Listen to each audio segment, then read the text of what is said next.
Hi there, South Africa. Today we are talking about child abuse, a very vile and prominent social issue within our communities.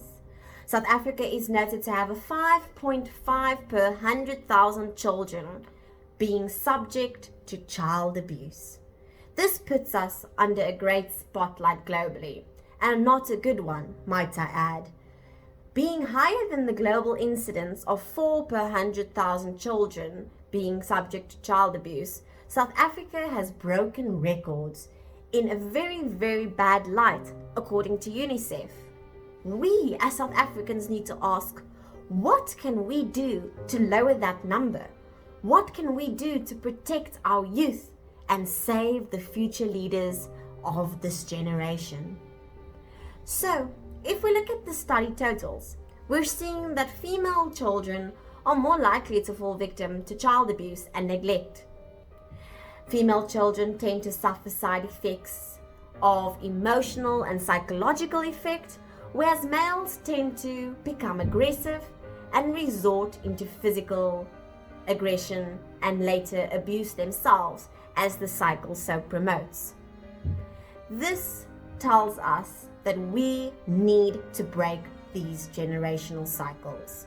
1 in 3 children are subjected to physical and sexual abuse in our country.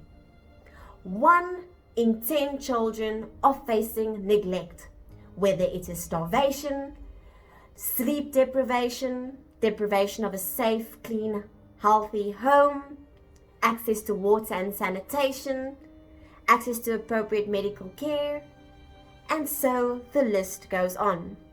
A further staggering total shows us that 4 out of 5 children, 80% of children, are facing maltreatment, victimization, and neglect in our country. I personally, as a South African, feel ashamed of those totals. We need to do better. We need to protect our children.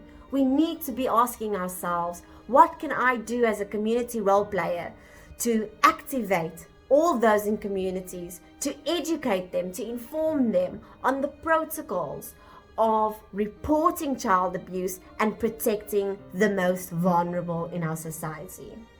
The reality is, our Constitution has a mandatory clause that dictates any form of child abuse that one is aware of, one needs to report. You have a legal obligation to do so, according to the Child Protection Act. But the reality in South Africa is there are so many barriers to reporting child abuse. There is community stigmatization, there's vendettas, the fear of the perpetrator coming to attack the reporter or the reporter's family, the fear of being identified, the fear of being judged or banished from the community, and many, many more fears. So today, we are here to educate you on what you can do to make a difference and to promote child safety in our communities. So what is child abuse?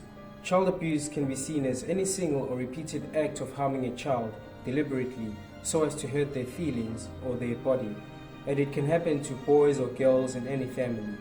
Child abuse can happen anywhere, and child abusers can be anyone from parents, close family members, teachers, coaches, and family friends. Often people who abuse children were themselves abused as kids, and this cycle of abuse can be hard to break if not dealt with appropriately, and it can pass down for generations within a family. Okay, so now we're going to talk about 5 different types of abuse, and we're going to look at different signs you can look at to tell whether or not a child is being abused. So we're going to start off with physical abuse. So physical abuse is when parents, carers, or strangers intentionally use physical force to harm a child. And things which you can look out for are any injuries on the child's body. So this can be bruised, burns, abdominal or head injuries, which are often unexplained.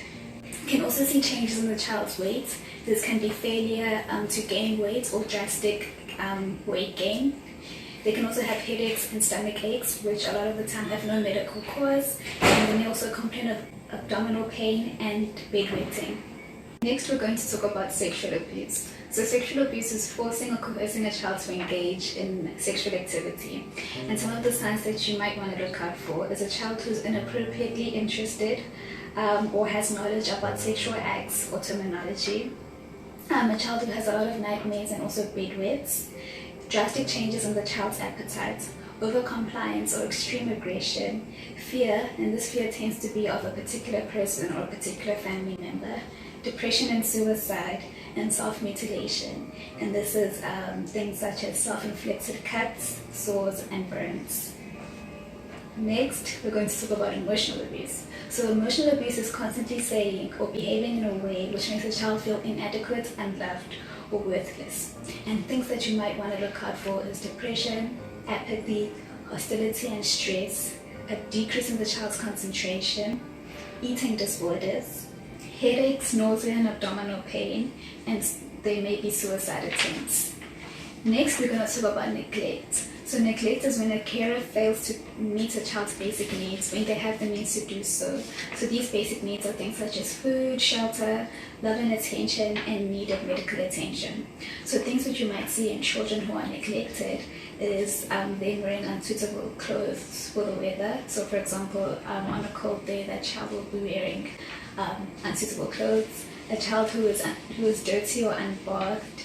A child is extremely hungry, and a parent's lack of supervision, abandonment, and unattended medical, dental, and educational needs. Lastly, we're going to talk about exploitation, and this includes trafficking, child labor, and online abuse. And signs of exploitation are forced labor or services, all forms of slavery, and practices which are similar to slavery, and this includes things such as death bondage or forced marriages, sexual exploitation, and removal of organs. Hello, I'm here to tell you what you can do if you're a victim of child abuse or if you witness somebody else being abused. Firstly, it is important to always report the matter and to take it seriously because every child's case is important. You can contact the police on 10111 or the South African Crime Stop line 08600 10111. You can also contact Childline on 08000 555 55. It is important to always report the matter so that the child can have the proper medical or counseling support that they need. I leave you with this poem. Never fear when help is near. If someone makes you frown, know that there is someone around. Whether they hurt you and cause pain, or if they shout and hurt your brain. If someone touches your private part or breaks your tiny little heart, know that there are ones that care, and if you can't find them anywhere, you can call a number to make you fine. It's called the South African Child Line. Thank you. You might not be sure of abuse, but a concern is enough to report the matter. Authorities will look into things and find out if abuse is happening. It's better to report and have no abuse found than not act on your concern while a child continues to be hurt. Never threaten a person or take law into your own hands. Let the legal system do its work. What if you are worried that you might hurt a child in your care? Make sure a child is somewhere safe and then speak to a friend, a relative, or healthcare professional. So what else do you need to know? Not all suspicions of child abuse turn out to be true, but all deserve serious attention and fast action. So if you suspect abuse, speak up.